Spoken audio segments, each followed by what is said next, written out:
Look at that. Of course, Bobby, you're a Yep. genius. Genius. Yep. All right, so let me drop in real quick. Doodle-doodle-doo. Mr. Producer. All right, drop in. All right, that works. All right, we're in. All right, so where were we at? Fucking Just the intro, just saying what's up to the people. Good morning. Hump yes. day. Yeah. A lot of you guys don't know about that, but me and Bob already know about Hump Day. So, all right, we got to get right into it because we were talking beforehand, and it's There's a eating lot to at me. touch on with that topic. It's been eating at me. So, Pompino is coming in, dick swinging. Dick swinging, dude. This guy's giving press conferences, and I'm finding out we're acquiring Greenland, bro. Canada might be the 51st state. Mexico might be joining the union. We might be picking. The Gulf of America. Are you kidding me? Outrageous, and I That love that it. one that one caught me off guard. I've never thought of that one. This is what I'm saying. We need guys like Trumpino. Pompino is this guy's groundbreaking. He comes up with things that the normal person doesn't come up with. Like this is the type of guy you need in power. And I saw some people making fun of it, making comments like a lot of change seems to be coming. I'm like, yeah, that's the kind of change that we need. Yeah, name it the Gulf of America. Why the fuck is it the Gulf of Mexico? Fuck Mexico. Might as well be the Gulf of America, the America Canal. Fuck Panama. It's gonna be the America. Name it all after America. Why not? Why not? So, yeah, The you Panama gotta. Canal is a good one. The American Canal. Yeah, the American Canal. I mean, we're probably the ones who fucking protect it anyways with our military force. Same thing with Canada. Same thing with Mexico. Mexico's sending us the fucking cartel, so we might as well take in Mexico with all the drugs and all the shit they're bringing into the U.S. So we might as well just make it a part of the U.S. So yeah, what what are you thinking about Pompino right now? I think, yeah, he's going in guns a-blazing for sure. I saw one of the reporters asked, they're like, can you guarantee to the world that you're not going to use military or economic force to take Greenland and Canada? He's like, no. He's like, can't guarantee that. Yeah, But she's like keeping the cards close to the chest. You don't want these countries to know what you're going to negotiate in a deal like this. You just keep it to yourself. He gets in the office in 12 days, 13 days. Just keep it close to the chest. And when you get in there, he's going to lay all the cards out on the table and say, this is what we're going to do. But what's interesting about the Panama Canal is that America actually built the Panama Canal. And what Trump said was that we originally used it for our military, for our Navy ships to go from the Pacific to the Atlantic or vice versa from the Gulf of America to the Pacific. So why we lost that and now we pay all-time high fees to go through while Panama lets other countries just pretty much go through for free. Trump's like, that's not going to happen anymore. That not on my watch, which is exactly what we've talked about over the past couple of months of like people ripping off America, Trump getting America back to a status where like you're not going to rip us off, you have to respect us. So I love right. it. Yeah, I love it because why are we going to spend all this money for all these other countries to protect them, to overfund NATO, overfund these other organizations, just because we have the strongest currency, we have the highest GDP, we're the richest nation in the world. Cool, those are all great things, but that doesn't mean just get fucked over. You don't become the most successful, wealthy person in the world by just getting fucked over by other people during business deals. Whenever Elon Musk grew his businesses, he didn't just go to everybody and say, "Oh yeah, just because I have money now, I'm going to overpay for everything. I'm going to get fucked on this deal, get fucked on that deal." That's what the politicians in the U.S. government have been doing is, "Oh, we have a bunch of money. Let's just overpay, do this. Oh, that's fine. That's fine. Yeah. We have it. We got it."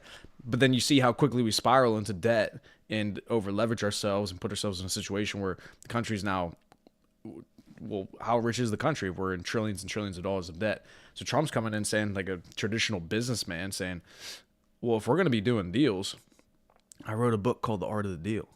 I'm not going to be out here getting fucked just on deals just because we're the U.S. No, we're going to impose our will the way that we do militarily across the world, except through economic power. So yeah, of course he's going to impose tariffs, impose these things on Canada and Mexico to make them actually want to join the nation. Shout out to W Pizzle, our first subscriber on Twitch while live streaming on Twitch. What a fucking G. Come on, Pezzy.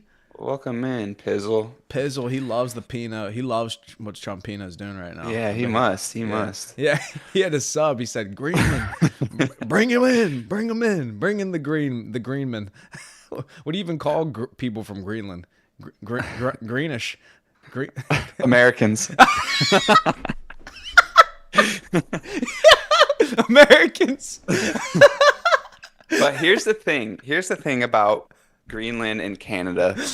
Well, actually, Canada's a little different. If you look at just the Greenland deal that could go down, what are some of the most memorable deals in American history? The Louisiana Purchase, which we bought like tons of land from the Mississippi River over to it's not like I guess Texas wasn't part of that deal yet, but all up through the Midwest, one of the largest land deals in American history. And then to acquire Alaska as well, another huge deal that America has got. Not only like just landmass wise, but we get so much oil from them, lumber, trees, all these different things we get from Alaska. And what I think Greenland can do is provide like that next purchase for America. It's like, okay, we bought Greenland and here's what they provide for us. I really don't know much about Greenland. If you guys do in the chat, please let us know what Greenland provides. But what I think and what I've heard Trump talk about yesterday is kind of the need for national security. It seems Russia and China they kind of post their ships up in the Arctic up there, and they're all around Greenland. So I think from a standpoint of national security for America, that's what they would want to do it for. And from what I've seen pictures of it, Greenland looks beautiful as well. Maybe we'll have to take a gentleman's trip up there to Greenland and see what it's all about. Do some skiing. Yeah, yeah. As soon as we bring it into the U.S., bang, we don't even need a passport. Just go ahead and pop on a flight, go to Greenland, chilling. We're beautiful. And that's the thing. So we talked about this before with America and how there's nothing really exciting going on in America. We're not really building new things, innovating in a way where it's exciting. All these other nations are doing it, etc. Pompeo finally gets elected. And he's coming in and he's saying, fuck it. We're growing the U.S. We're bringing in countries. We're buying this. We're buying that. That's the shit that's exciting. So I don't even know why anybody would be, oh, why would we buy Greenland? Why not? We have all this money. We love sending it all over the world and giving it to other people so they can buy things with it and they can kill people with it, etc. Why don't we fucking do something with the money that's going to benefit the U.S.? Like fucking buy Greenland. Hell yeah. Go grab Greenland, use it as a security measure against these other nations. That was the same thing that Trump was saying about Canada.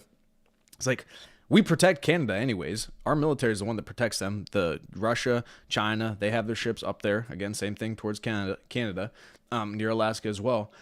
Why not just bring in Canada if we're going to be paying for all their military resources and protect them with our military anyways? Well, they might as well just be a part of our GDP. They might as well be a part of our nation. Like, why not? And so I'm curious to see what he does. People probably don't see the Canada thing happening, and I'm sure nobody believes that could actually happen. But if he fucks them up with tariffs and imposes economic pressure on them to the point where they're going to have to do something about it, I don't see why he wouldn't be able to bring them into the U.S. Like, what would prevent them from doing that? And why would you prevent them from doing that? Yeah, I don't.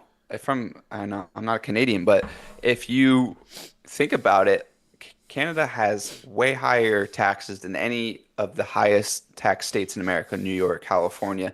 Their taxes are even higher than then. So right off the bat, they'd be the highest tax. Trump promised to cut taxes for them, which I'm sure Canadians would love. And also just the Canadian dollar is not as strong as the US dollar of things we talked about, like tariffs and things like that. So if they were able to have a little economic pressure relief from transferring their Canadian dollars into US dollars, now they have full military protection. I believe it's NORAD, North Atlantic something air defense, our air defense, but that's what we use to cover the Canada is the NORAD treaty. So yeah, I think from an economic standpoint, it makes a lot of sense for Canadian people to want to be part of the U.S. I guess the topic comes up as the culture differences. Like, they're probably very quiet up there. They don't, and then being a loud American. But the benefits that they would get from joining the United States is way better than the benefits of them staying in their own country longer under tariffs and under all these economic pressures that Trump's going to put on them. Correct. Yeah, it would be better for the nation. So why would you not do it? Because that's like you said. What do you benefit from being Canada as opposed to just being a part of the U.S.? What benefit is there outside of, oh well, we're different culturally? Well, you motherfuckers got Drake, and Drake's pretty much our culture now anyway. So you guys are Americans. Is he our top pick? Our top Canadian pick, really? Yeah. Drake is the best Canadian for sure. I'll give it to him. But that's what I'm saying. They have Drake, so they're American enough. They got one of the best rappers in the world. So So they're fine. They'll be able to assimilate. I mean, they have Canada has American sports teams. They got the Toronto Raptors. They got the fucking Toronto Maple Leafs. They got the Ottawa. What are they? Senators? Yeah, Ottawa Senators. Hmm. Yeah, they got The Blue Jays. yeah the Blue Jays. The fucking yeah, all of them. So so Canada will be fine. They'll be able to assimilate just fine. And same thing with Trudeau, Bumdo. He just resigned. I know that from what I understand, he resigned because the next political opponent that was going to run against him was pretty much going to smoke him. Is that right? Or why exactly did Trudeau resign? Do you know? Yeah, I don't know. I think he just couldn't take the pressure of what was about to come with Trump. I think he was already catching a lot of heat. Once he went down there to Mar-a-Lago, Trump probably laid out a whole plan for him of what he was going to do. Right. But yeah, you're right. I forget his name, that guy, but I know who you're talking about. He's the leader of the Conservative Party in Canada. So that's another thing too. Like if Canada wants to be part of the United States, Uh huh. some people, maybe half the population, half of them do, half of them don't, whatever it is, leave it up to a general election vote. And the next Canadian Prime Minister vote, put a little tally box at the bottom. Should Canada be part of the United States? And Mm-hmm. then yes or no to checkbox and see what they get. If the Prime Minister, I don't think the Prime Minister, this new Prime Minister would want to because he's showing that he wants to uphold Canadian values, Canadian sovereignty, like be able to make decisions for their own people, Right. which I understand. But in the long run, if you're the Prime Minister of Canada that was able to make a deal with Trump to become the 51st state of America, you're going to go down in the history books way more than whatever you're going to do as, the Prime Minister for another 4 years. Exactly. So and correct. Exactly. You're going to be way more of a hero because you're going to be part of one of the biggest, you know, or not economic, I guess, one of the most incredible change of borders in human history, most certainly in American history. So I looked up Trudeau. Why did Trudeau resign? It says Canadian Prime Minister Justin Trudeau on Monday said that he would step down in the coming months after 9 years in power, which I'm interested to see how that works with their term limits because obviously it's not a 2 4 year terms because he was in for 9 years. Bowing Mm. to pressure from lawmakers alarmed by his Liberal Party's miserable showing in pre-election polls. Yeah. A Hmm. subdued Trudeau among the most prominent progressive leaders in the world. Yeah, bomb. Told a press conference that he would stay on both as prime minister and liberal leader until the party chooses a new chief within months. This country deserves a real choice in the next election. Become clear to me that if I'm having to fight internal battles, I cannot be the best option that election Trudeau said. So he's trying to blame infighting in his own party, when in reality, it's just people they don't fuck with Trudeau, which makes sense. You see this shift happening across the world right now, where all at the same time, people are rejecting this liberal politics, these liberal views that were getting shoved down everybody's throats for the last 12 years in the Western countries and Western civilization. You see it getting pushed back very heavily right now. It started with Trump in 2016. Other countries continue to go down that rabbit hole. We got 1 4 year break until going back to it and then getting back Trump.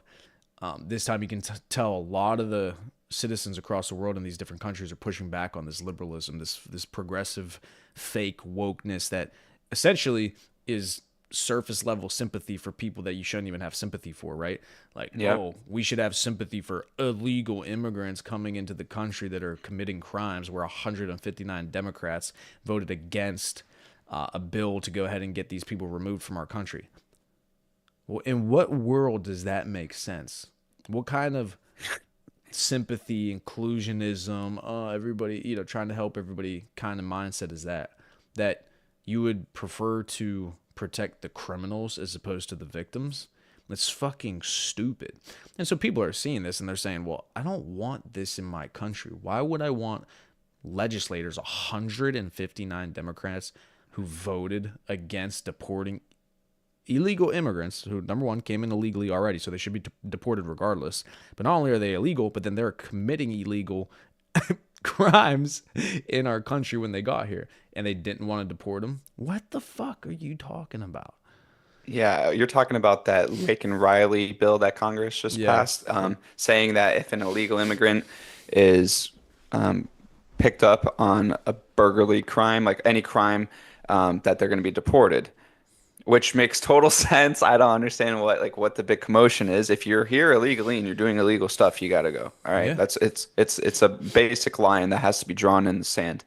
But yeah, 150 some Democrats voted no against it. Why? Well, I don't know. That's just kind of ridiculous to me. Even a Democrat, I saw John Fetterman of Pennsylvania, I think your district area over there. Yep. He even came out and said it doesn't make any sense.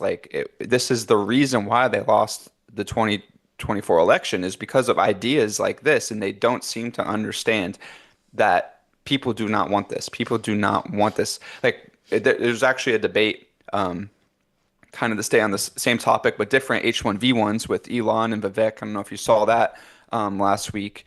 So I don't know what you thought about that, and that they're saying that we do need immigration, right? They're not saying that we don't need immigrants. Everybody knows we need immigrants to do high skilled jobs, high paying jobs that maybe a lot of Americans can't do. And it's true, a lot of Americans are pretty dumb and are handicapped or have been to jail. They're ex-felons. They can't do these jobs. There's only a select amount of percentage of the workforce that is able to do these jobs. So bringing people in via H-1B ones to work at some of these high-tech companies to do these jobs is needed. So that's a different story, but I just wanted to bring that up. I don't know if you saw that. I didn't see that on Vivek and Elon, but it makes sense. I mean, of course, that's the whole point that people are making is it's nobody's saying that you shouldn't have immigration. The whole point is you shouldn't have illegal immigration. The same way that you say you wouldn't want illegal things by U.S. citizens done, right? If a U.S. citizen does something illegal, you'll put them in jail. But if somebody comes here illegally because they're not a U.S. citizen, we no longer want to punish them. How is that putting Americans first? How does that put the people first? It doesn't make any sense. So you have less rights as a citizen within your own country than somebody who comes here legally. That person has more rights than you. That person gets more aid than you. This person gets more free food, money on a debit card, place to stay, pushing. What? What? And this is why people are pushing back against it because it's fucking insanity. And that's why Fetterman, like you said, went on Fox News. And I have huge respect for him because people should understand at the end of the day, it's not about parties. People think in parties. People get upset. Well, this person thinks that. And just because they're part of this party, I'm not going to agree with them on anything, etc. It's just this ideology battle that comes of it, which is so stupid. It's not about parties or nothing like that. It's just about being truthful and what's actually happening and what actually is correct. And Fetterman, like you said that. He goes, I don't understand what's controversial about deporting illegal aliens who are doing illegal crimes in the U.S. This is why the Democrats lost the election because 159 of them voted no against that. And American people are looking at them like, what the fuck? Yeah. So yeah, dude, it's outrageous. People think, they're shocked that they're losing support when in reality it shouldn't be shocking at all. It's quite obvious. It's just they're doing things that don't make sense. Yeah, it's quite obvious, and it goes back to what we're saying with Trudeau in Canada. He knows he's not going to win. He knows that his time is over, so he's on the way out now. I do kind of like some of the things that this new prime minister said. I can't remember his name. It's some French name. Yeah. Pavel. I don't say it's like Pavel, something with a P. But yeah, he's gonna win the election, and we'll see what happens with the annexation of Canada and the United States. I think, I would take them in, the brothers up north in. We'd be able to go up there easily now as opposed to crossing the border. And Trump said it too. It's like an imaginary line. There's an imaginary line that runs across, North Dakota through Wisconsin up over the Great Lakes. He's like, let's just remove that imaginary line and let's have one of the largest landmass countries ever to exist. And I like the idea of it because Canada is not that much different from the United States as opposed to the Mexico border. If you open up that Mexico border and have that free flow from Texas, New Mexico, Arizona straight in, it's going to look a lot different. We've already seen what's been going on down there through the southern border. So that's a whole nother story. But I think the Canadian border, that imaginary line that runs through forest, and it's not even real.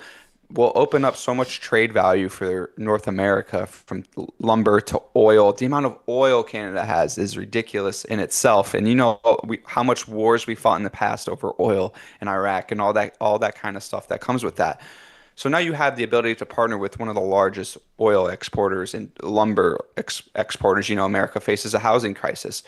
How do you build houses? You use lumber. So just is like there's all different things that I think the Trump team is working on and thinking about that they're going to try to take steps in 2025 to do. Yeah. And again, I agree with it. It's not like it's a country in the middle of the Middle East and you want to try to somehow absorb that into the US and then protect it from, our soil. No. Canada is literally on the same soil as us. Like you said, arbitrary line in the sand. It's right there. It's connected to us. It's one landmass. So what would be the difference in just removing that border and saying, all right, now we're all the US? What actually would be beneficial to us because now you know, we're not operating as if it's a different entity. It's just a part of the United States. I mean, think about the U.S. whenever it first, was colonized. There were 13 colonies. And then, of course, there were not always 50 states. Over time, the U.S. continued to grow, add more states, add more land, buy more land. Like, that's just the process of building a nation. So why, now that we have 50 states, would we never, ever grow again? It's like, no, what's the point in stopping? All right, if we've been stagnant, we haven't had a new state since 1962, I believe, is whenever they did Alaska and Hawaii, was in 62. Why not? Why stop there? Why are we done? Okay, let's grab Canada. Let's grab fucking Greenland. Why not? If other nations are going to do it, if we're going to get dicked around, if we got to impose our will again on the world, then let's go ahead and pick up some nations. We're not doing it by coming in and occupying and fucking destroying the government and killing the people. No, economic pressure. You can't manage to be a nation on your own once we apply economic pressure. Well, what's your solution? Well, I suppose you just might as well become a part of the United States. Okay, we'll sign here. Okay, let's do Simple. it. Yeah, get it done. Get it done, Pino. Come on, Pump Pino. Imagine we start picking up Canada, Greenland. That's going to be fired up. Finally, something to be excited about, something to be fired up about. Let's go. That's what I'm talking about. And I saw some street interviews too. A lot of the Canadians they interviewed are about it. They're like, yeah, why wouldn't we want to join the largest GDP country from an economic standpoint? Of course they do. They're facing a lot of hardships that like they're not lining their pockets like Trudeau is every month to get a check. So a lot of Canadians are struggling. So becoming part of the United States can help them out a lot. Yeah. And I also saw another thing. It was more of a map, but over 75% of Canadians live within 100 miles of the U.S. border. So Toronto, Quebec, all those big cities there here on the East Coast are all pretty close to America. They're not that far at all. From what we were talking about a cultural standpoint, a cultural difference, they're not that far from the Buffalo, New York, or Maine even. Yep. So it's not that big of a deal. Yep. No, yeah, you're right. It's everything is concentrated right along the border, the vast majority of the Canadian population, because nobody's wanting to live up at the fucking North Pole. It's way too cold. Yeah, way too cold, too much snow, etc. Yeah, so everybody's right there. So all you got to do is take that fucking little line that you got right there and these, 30, 50 miles of land above that line where majority of the Canadian population lives and just say, and just boop, bring them right in.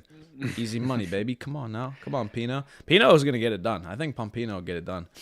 So the Canada thing would be sick. That would be sick. That one will definitely be a lot more difficult to do as opposed to Greenland. Greenland, I'm sure they can make that happen. Yeah, there's only like 30,000 people that live there, so. Right. Yeah, and then you see them. Was it Eric Trump Jr. or Eric Trump or was it Donald Trump Jr.? It was Don Jr. Donald Jr. Yeah, pulls up. He's there with the one guy, Dan. No, not Dan. It's what's his name? The guy who does the sit downs in Arizona all the time at the college campuses. And he with Turning Point. Yeah, what's his name? Charlie Kirk. Yeah. Yeah, he was with them. He brought a crew, the Greenland people. I mean, not Greenland people. The Americans in Greenland were all fired up. They were like, they got their fucking, Make America Great Again hats. Bring them in, baby. Bring them in. What are they doing in Greenland? What are they doing in Greenland? Come on now. You bring Greenland in, you start bringing those people, you show them Miami, you show them Los Angeles. Bro, they'll be losing their minds. All they've seen is snow their entire lives. You bring them to Miami, they see some Latina booty in the fucking, by the beach. Their heads will explode. Why would we not bring them in? We got to save these people, bro. They haven't seen Miami. So bring them in. Dude, they see a Latina, their heads will fucking explode. So yeah, bring them in, dude. Also, like Greenland's pretty close to Europe. Like I don't like I think like the Europeans like it's a good midway point for us to be have a nice like a military base out there would be beneficial to all of NATO because we already protect all of Europe pretty much with our dollars. So to be able to build a big military base out there, Navy shipyards, have submarines sitting out there in case things go down, like they're saying, it's like strategic for military operations to take control of the Arctic Ocean. I mean, it just everything. I haven't heard a bad case against these deals yet. That's what I'm trying to say. Like nobody Right. has said, "Oh, we can't do this because the people of Greenland, they really hate Trump." Or I haven't heard anything. They love Trump. That's whatever. I don't know. I haven't heard a bad. I haven't heard an opposition yet. Yes. And here's the other thing too. Think of it like this. If anybody told you, they come up to you, Bobby, and they said, "All right, I'm thinking about making an investment." What does everybody say? Oh, they're not making more land. Oh, homes always appreciating asset, etc. And if you told somebody, you came up to them and you said, "Hey, listen, I'm thinking about purchasing, 10,000 acres of land, 1,000 acres of land. I'm going to buy this huge ranch in Texas." When any financial advisor, any person who's got money tell you, "Oh, yeah, that's pretty stupid to buy more land, to buy more property, to buy more things that they're not making more of. That's stupid." Nobody would tell you that. Everybody you went up to and said, "Oh, should I buy more land? Should I buy more properties?" They'd say, "Yeah, that's pretty smart. That's a good idea." So, what's the difference with acquiring Canada and Greenland? I'm just picking up more land, baby. This is more investment value. This is more land that we own. So, over time, it's going to appreciate. And, like I said, maybe Pompino wants to do a quick deal, buys Greenland for, pennies on the dollar, does a quick flip 5 years later, 4 years later at the end of the administration, picks it up for a couple trill. Oh, boom! Throw that into the economy or whatever. Yeah, you never know what he's trying to do. But that's what I'm saying is anybody would tell you, "Oh, buying more land is not a bad investment." So why would we not get Greenland then? It's more land. Should be a good investment, right? And with the ridiculous amounts of money we spend elsewhere, especially in the past 4 years with the Biden administration in Ukraine or wherever we're fighting wars, 20 billion a month to Ukraine. How much you buy Greenland for? Is it 100 billion? Is it 200 billion? Like what's the number? And what have we spent that money like in our sleep over the past 4 years is the question. Because if we had, I'm sure the American people would rather invest it in land like you're talking about. It's because at the end of the day, it's our money. It's like where do we want to invest our money? If the United States could pick up 400 million square miles in Greenland, I'm for it. That's good use of American tax dollars, not just sending it to Ukraine to kill Russians and to kill Ukrainian soldiers and Yep. to test drone warfare. Yep. Nobody cares about that stuff. That's a small percentage of the military industrial complex wanting to test their products and to warmonger. I'm pretty sure like a lot of Americans would want to invest in the country, invest in land like you're talking about. That's a great point. Yeah, that's such a good point. How much money have we spent sending to Ukraine, funding these wars, funding the wars in the Middle East, etc.? How much do we spend doing that, and then how much does it cost to buy Greenland? Correct. So what would have been a better use of our tax dollar money? And if you gave us a vote, if you gave the American people a vote, okay, send $1 trillion, or let's say $100 billion to Ukraine to go fight a war that no American wants to be in or be a part of, or you could vote on 100 billion being used to buy Greenland. Everybody's voting Greenland. Let's pick up Greenland, baby. So that's what I'm saying. That's why they don't even give us the option because they know what we're gonna choose, and they don't want Yeah. us to choose. It's well, we're gonna do what we want to do because we know better, right? We're smarter. We're better. We're the what's it called? The ruling class. We're not gonna tell you what we're gonna do. It's classified. You guys don't need to know about it. But just make sure you keep giving us all your money every single year in taxes, and then we're just gonna go, just do what we feel like we should do. Nah, fuck that. So, no, I love it. I love the energy Trumpino's coming with. It's good. Let's get some change. People think it's funny. People are like, "Oh, the Gulf of America." That's the kind of attitude I need. I want a fucking savage in office. I want a dude who wants to fucking win. I don't care if you think it's funny to change the name of the Gulf of Mexico to Gulf of America. Again, why not? Fuck it. Let's go. Gulf of America. Let's do it. Let's make America great again. Why are we gonna keep fucking sitting in the shadows, letting people fuck us over just because we got a couple of bucks? Nah, let's go. Gulf of America. I saw that too, and someone was like, How does he plan to do that? I was like, he's going to take the Navy and he's going to park in the Gulf of Mexico, and now it's called the Gulf of America. That's as simple as that. You take some Navy ships, you Yep. park them out there for 7 days, and you're going to say, come and Gulf of take it if you America. want it. Yeah, it's Gulf of Yep. America. Like that's all it takes. It doesn't really take anything. And with that, I saw people like, oh, well, this is abandoning his America First ideas. Is he's looking to already buy all these other countries and take over. But it goes back to what we said, though. This is investing in America. This is taking in other countries that maybe produce things like Canada. They have lumber, oil, like we talked about. And that helps the American economy because now we could get it not, now we don't have to do tariffs. We don't have to do these trade deficits where we've been losing millions and billions of dollars to Canada. So it is in America a first approach, just like our original founders did. They landed in Virginia, Norfolk, Virginia, and they went down and they started colonizing the East Coast. It's different now, though. We don't have to go through pillaging pilgrims and Indians to get land now. It's easy as you guys want to be part of America. We'll pay you for it. We'll pay you for your land, and it's an easier way, less what's Less the word? violent. Yeah, less violent way of what we want these days. Right. And like you said, America first. It is America first because instead of just wiping somebody's ass that's not a part of the U.S. by funding them with our money, by protecting them militarily, instead of wiping their ass, a different country that's not America, we as if we're going to be doing it anyways, we may as well make them a part of our nation. So at least we're wiping our own ass. Like if we're going to be taking care of you and we're going to be funding you and protecting you, etc., you may as well be a part of our nation because we're doing it already. So what's the difference? Now at least you're a part of our nation. We can have our citizens move there freely. Your citizens can move here freely. We can go ahead and avoid the economic barriers that you have through tariffs, through trade, through taxes, importing, exporting, etc. Well, might as well just be part of the same nation. Cut out the bullshit. Cut out the middleman. Just grow our nation, grow our power. Okay, now we can impose our will around the world in a way where it's not militarily. It's not where we're killing people and we're sending people over to Yeah, fight wars so we don't exactly. have to. No, now we can do it economically, right? So that, of course, it's America first. 100%. Growing your nation and growing the GDP and growing your investments is America first. It is. Any good businessman will tell you that's a smart thing to do. And you know what I just thought of too, which is brilliant, and it's kind of a kick in the nuts to Putin, because what has Putin been doing for the past 4 years?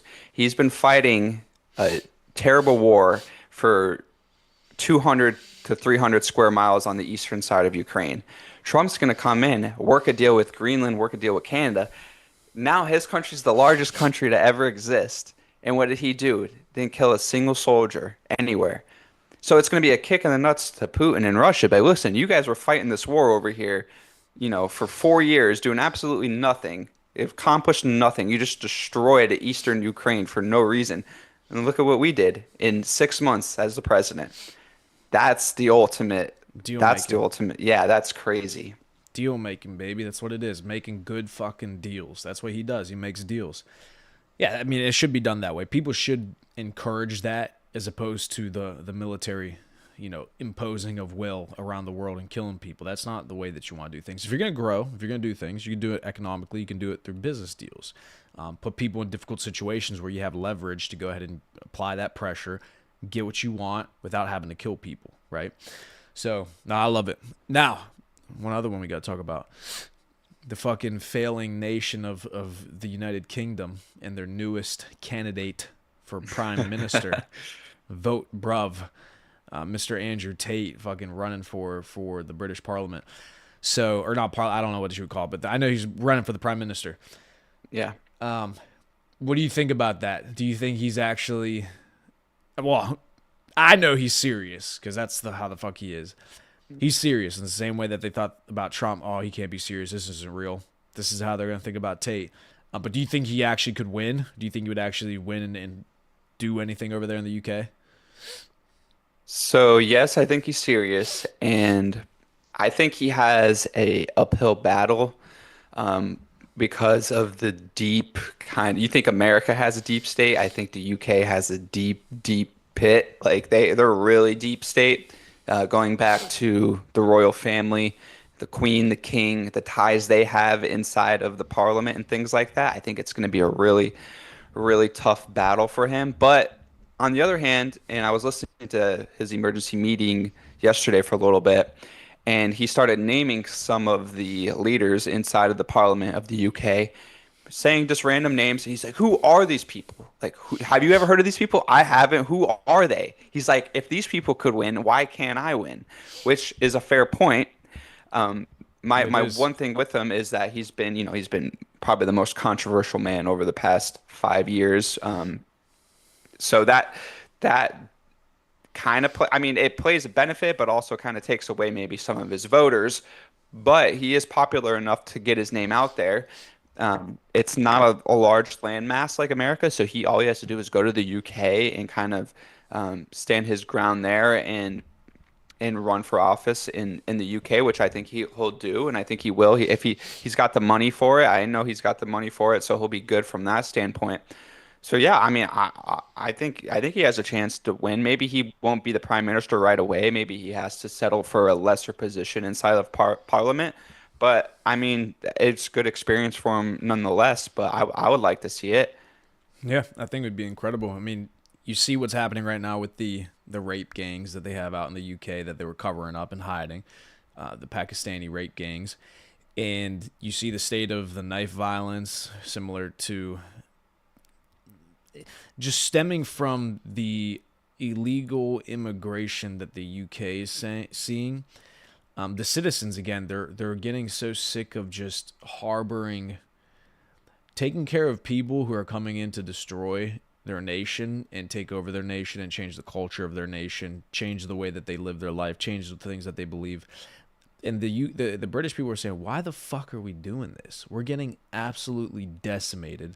Our women are getting raped. Our children are getting fucking stabbed. People are getting murdered. These people are coming in and disrespecting our way of life, right? If you want to bring in immigrants, that's fine, but those immigrants will assimilate to our culture, right? That's why you immigrate to our nation, because you want to be a part of our nation, not you coming to our nation to turn it into your nation. So the That's why you take the test, right? The citizens test. exactly, yeah, yeah. When you become a U.S. citizen, you take a test and see if you know the founding fathers. You understand how the government is set up. You understand how the nation works. What's the language? That's the way that it should be, because you're coming to our country. If you want to come to our country, you operate how our country operates. You're more than welcome to come legally if you would like to, but you're not coming here to change our culture, our way of thinking, our way of life. Hey, listen, we're gonna definitely take your ideas in and consider the way that you do things, and if we see something that we like and it makes sense for the society as a whole, yeah, we'll implement it. But you don't come to our nation and change the way that we move, we operate. That's not how it works. So the environment is ripe in the UK for somebody like Tate, similar to Trump, the way he won in 2016. For someone like Tate to be able to win, the environment is right because the people are pissed off, they're fed up. The youth of the UK, especially the men, of course, the young men in the UK love Tate. They fucking love them. So it'll just be interesting to see how he's able to acquire a vote outside of that demographic. It would be interesting to see how he does that. But I listened to same thing, his emergency meeting where he's talking about what he's going to do for the nation and what he won't allow and what he will make happen. Everything sounds great. Everything sounds good. Yeah, no more illegal immigration. That's good. Stop the knife violence. That sounds good too. Bring back, restore faith in the British government. That sounds great too. Bring the UK back to its glory, one of the biggest, most successful empires of all time in human history. Bring that back. That sounds like a good thing. So he's going to say the right things, and he's going to do the things that he says he's going to do. It's just whether or not he can actually win will be interesting to see. We'll see. I mean, I hope he does, though. That'd be sick. And if we've learned anything about him over the past couple of years is that he's not going to sell his morals for money or to get out of jail even, right? He could have easily taken a deal, said, "Hey, I didn't do this with this woman," and been in jail for who knows how long. He stuck to his word, even though they put him in jail for a year, right? He never switched up. He never said anything other than the truth, which if you're somebody in the UK, you might not like what he says, but you're like, "Hey, at least this guy is honest. At least this guy is truthful in what he says." Because Right. he could have been in a jail cell, taking a deal for something he didn't even do, or anything like that. So, if, like with the they said I don't know, they gave him uh, so many different things that they said he did, from tax evasion to sexual assault, all that kind of stuff. But he stuck to his word because he said he was correct. His word is bond, and you know how if you guys watch him, how he operates. When he says he's going to do something, he does it. So I think I think he's a good candidate from that perspective. He's not going to say different things and then go into office and switch up and completely do something different. Mm-hmm. But another thing about the UK, kind of going back to this, the Pakistani gang rapes and things like that, is the ability of free speech in the UK. It doesn't really exist, right? They're putting people in jail for Facebook post on X, and now even saying that they're going to arrest Elon Musk because of what the platform he provides. So it just makes you think like the UK they never had free speech. Like you can't just go there and say whatever you want. Going back to, I don't even know how long, from ancient times. Why do you think the American settlers left the UK to come to America? And what did they learn from that? They knew right away the first thing they had to write was the ability of free speech. It was the first thing they writ when they left the UK to come land in America. Why would they make that the first thing they wrote? Because they knew how important it was, and they knew that the king and queen in England wasn't giving that to them. So they knew how important it was. And now you're seeing how important it is in today's day and age. Because look at what's going on in America now, and look at what's going on in the UK. The Mm-hmm. America's going is on the rise now because of a good election that was able to happen because of free speech. And the UK is going the opposite way because of the suppression of free speech and ideals, and especially of the ideas of bad people of what they're doing. Nobody's able to speak out against it. Right. And with the thing that you said about the Constitution, that's being the first thing that they wrote down is huge because those people who wrote that document understood what it was like living under the United Kingdom's power. They were, to a degree, an oppressed people. They didn't feel that they were getting the same rights, the same treatment as the UK citizens in the UK. So when they broke free from that, they fought the Revolutionary War. They finally gained their freedom from the United Kingdom, right? This imperial power. They finally break free. They get their freedom. They can operate the way that they want to. They want to be able to, practice the religions they want to be able to practice, etc. They wrote the Constitution under that context, understanding what it was like being under an oppressive power. That's why they knew how important the freedom of speech was. That's why they knew how important it was to be able to bear arms. Because if the citizens are not bearing arms, if you cannot have a local militia, a militia of the people, the people having the ability to defend themselves from the government, they knew what that would lead to: complete and total oppression. People in the U.S. who think that they need to outlaw guns and remove all weapons from citizens, etc., and only people who should have control and power and weapons is the government. How? And I don't mean this in a, oh, just because you think differently than me that you're stupid. No, I mean this in a total, very real, very truthful sense. If you think that, you are retarded, because you're fucking stupid. Because as soon as you give all the power and you put a monopoly of violence and you put that monopoly in the hands of the government, you are fucked. You are now praying to God every single day that you don't get people in power that are going to oppress you and kill you and want to perform a genocide on your race or on your type of people. You're just praying for that not to happen. You're just hoping and assuming that the government's going to always operate in your best interest. You can't do that. The people need to be armed so that if a government ever comes into place that wants to oppress them, that they can fight back. That was the context in which the Constitution was written. And so these people who think guns should be outlawed for the citizens are foolish. You don't do that. They're drinking the government propaganda for sure. That's all Yeah. that is. The people that tell you that, oh, the government needs to take all the guns in Canada. This is what Canada did, by the way.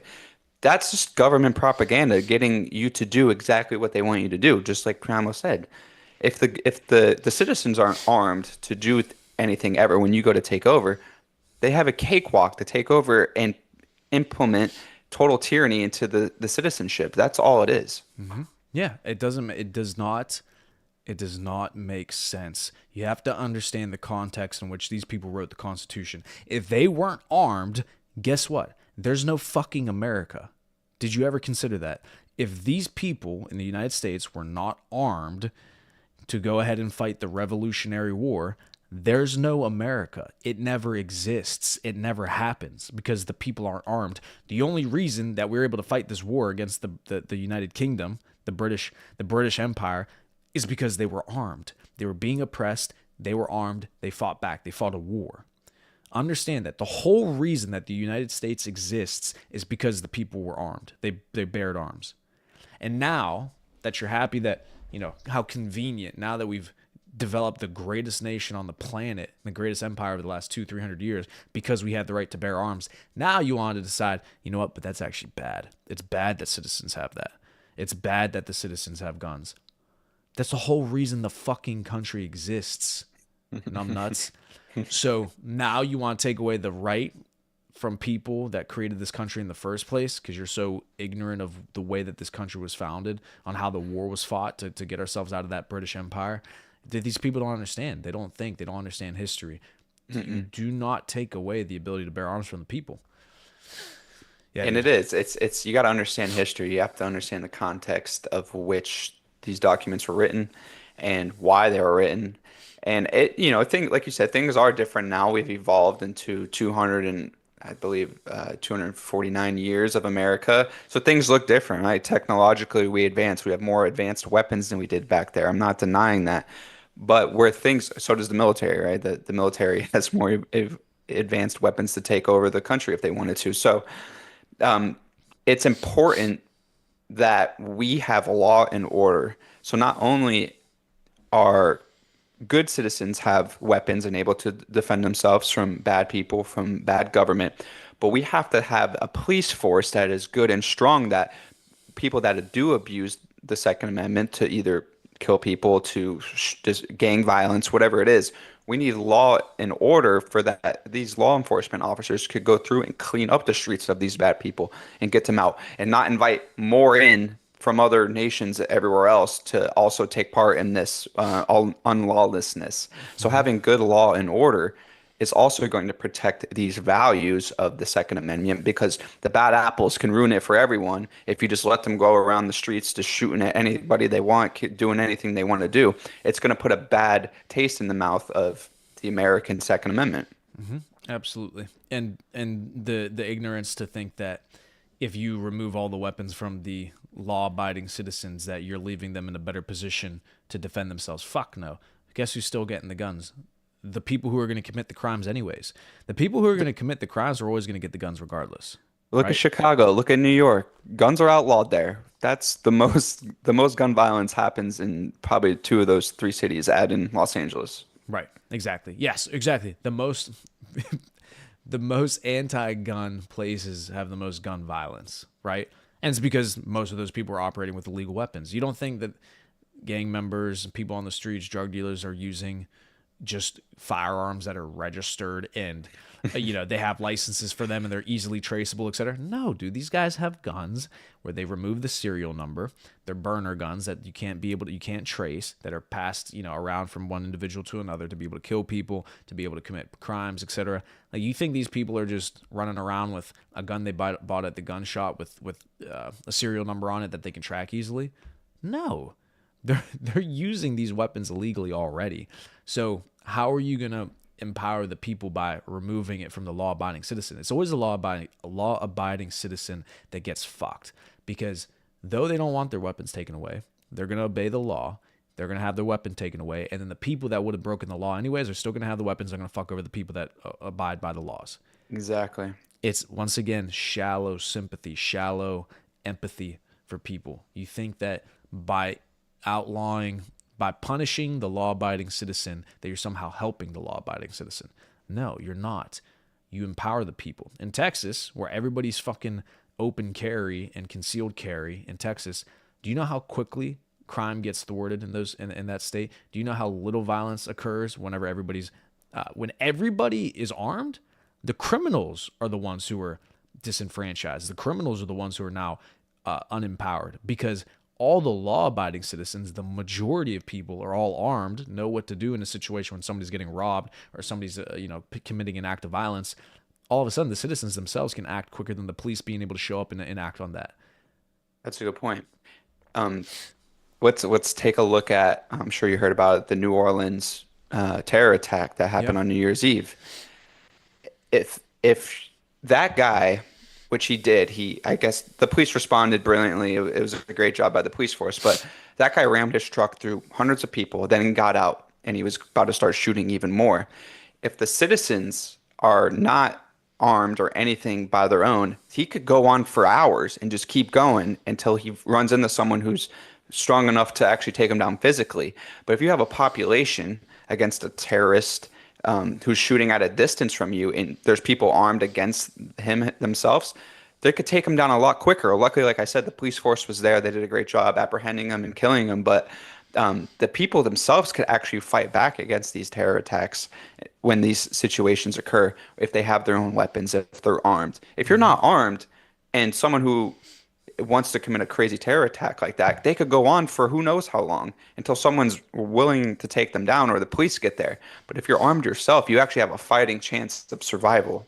Exactly. You have the opportunity to defend yourself. It's like needing mommy and daddy to take care of you for everything, right? You don't want a population that looks at the government like mommy and daddy. Oh, mommy, Hmm. daddy, I need help. I need help. I need help. Take care of me. Take care of me. Take care of me. And if they're not around, then you're a child on your back, an infant who's unable to defend themselves and unable to feed themselves. You'll die if mommy and daddy are not around. So you can't, that's not how you empower people. On an individual basis, you would never look at a child that you're trying to raise into a productive adult that can go out into society and be successful. You would never raise them to be fully dependent on their parents and always dependent on their parents. So why would you want the government to operate that way with you? No, empower the individuals. Like you just said, if all the people are fucking armed and they're, these people were all, a lot of them probably fucking hammered on in Louisiana at that Well, night. that's a crime, but Yeah, don't that carry your gun while you're drinking. for sure. Again, me and Bobby, we're reasonable. All right, we're not that outrageous. If you're boozed up, yeah, you shouldn't have a gun on you. Yeah, leave the gun at home. Leave the gun at home, 100%. It's all about being responsible.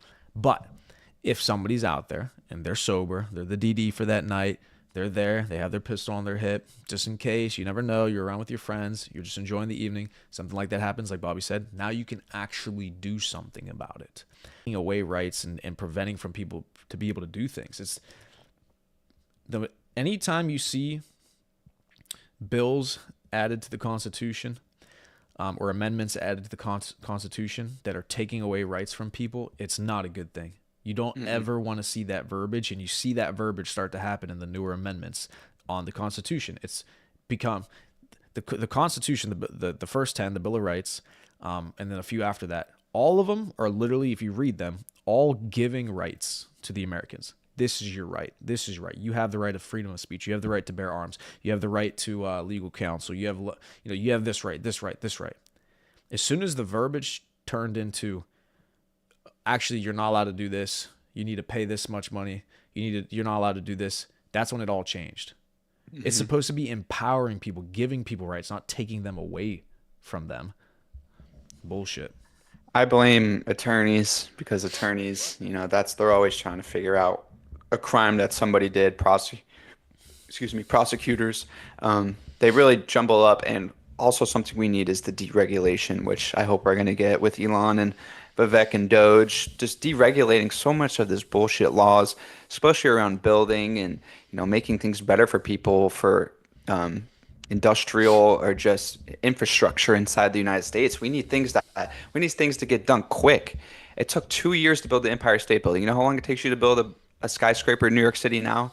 10 years minimum. Planning, got to get past the city, got to get permits, got to do this, got to make sure all the material is eco-friendly. So it's just a whole bunch of bullshit that they stack on top of getting things done, and that's what we need to clear up and move past.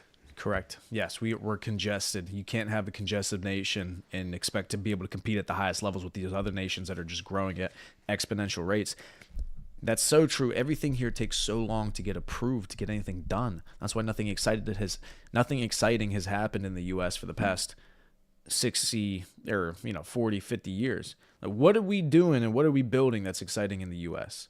Nothing that I'm aware of. Zero architectural, anomalies, zero new skyscrapers. We used to have the tallest building in the world. Now we got fucking destroyed by the what's it called? The Burj Khalifa The Burj. in Dubai.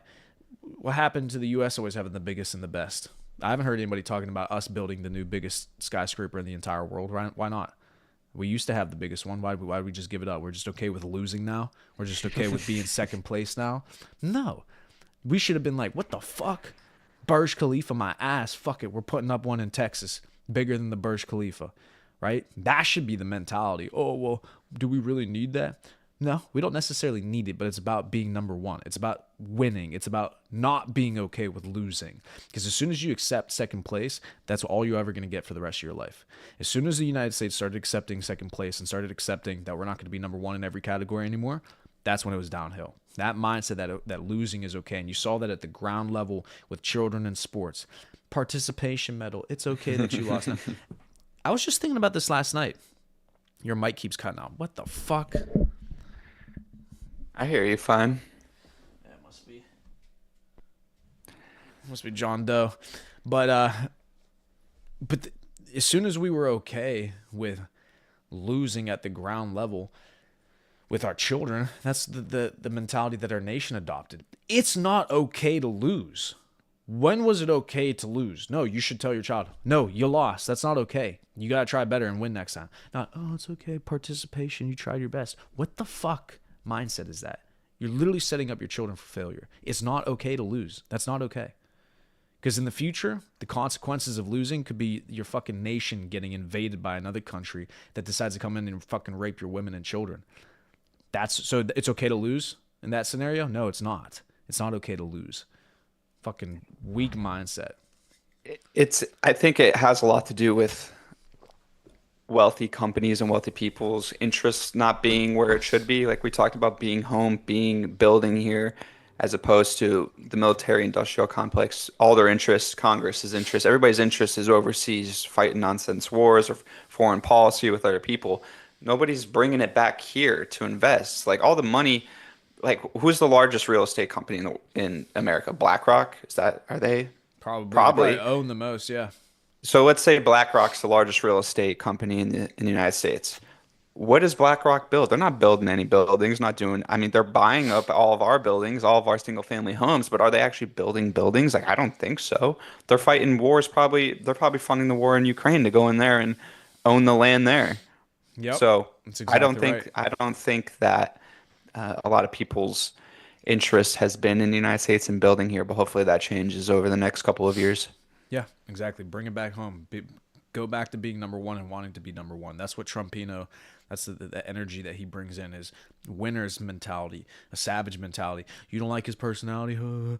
Well, I would rather have that guy on my team than the guy that don't give a fuck, the guy that's a pussy and really nice to everybody and everybody likes him because he's super PC and he, lies to your face to make you feel better about yourself. I would rather the guy that makes me uncomfortable and says the truth to my face but know that he's telling me the truth as opposed to the guy that makes me feel good when I'm around him, but really he's bullshitting me and lying about everything he's telling me and just going behind my back and fucking me. People are Biden. Biden. People are so, yeah, exactly. Nobody's above the law. I'll never pardon Hunter. Boom. Full pardon. Everything you've ever done, Hunter. Good.